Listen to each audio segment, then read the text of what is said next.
Lucas van Leyden est né en 1494 à Leyde, dans les Pays-Bas. Il peint La tireuse de cartes vers 1508. Oui, c'est un prodige, il n'a que 14 ans. La scène se déploie dans un espace resserré, presque théâtral. Une jeune femme richement vêtue est assise à une table, tenant des cartes à jouer. À sa droite, un jeune homme élégant se découvre la tête, geste de respect ou de soumission. Sur son chapeau est posé un œillet rouge qu'il tient également dans la main.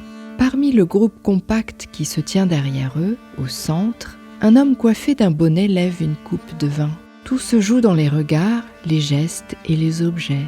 La lumière se concentre sur les deux protagonistes, les isolant du fond sombre et légèrement flou, selon une esthétique nordique. Ici, le jeu n'est pas une simple distraction. Il devient une allégorie des relations humaines où se mêlent hasard, désir et calcul social. En 1508, les cartes évoquent volontiers l'incertitude du destin et les risques de l'amour. Le jeune homme semble confier son avenir ou son cœur à celle qui mène le jeu. Le titre du tableau, La tireuse de cartes, n'apparaît dans des catalogues qu'au XIXe siècle. Au fil des siècles, l'œuvre a pris différents noms.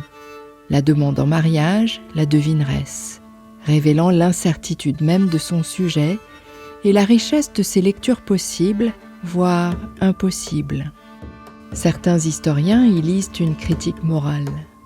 La tireuse de cartes pourrait incarner la manipulation et la scène mettre en garde contre la vanité des plaisirs terrestres, jeu, argent, séduction.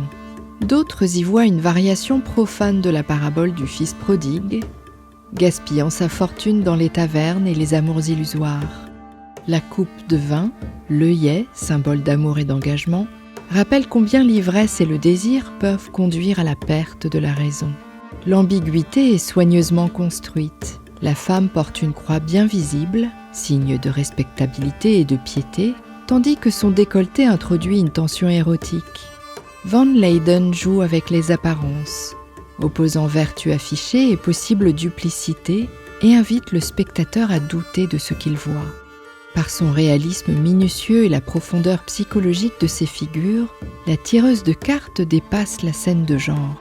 Elle ne délivre aucune morale explicite, mais saisit cet instant fragile où tout semble pouvoir basculer dans un geste anodin. À seulement 14 ans, Lucas van Leyden nous propose une énigme et laisse au spectateur, à son tour, le soin de tirer ses propres cartes.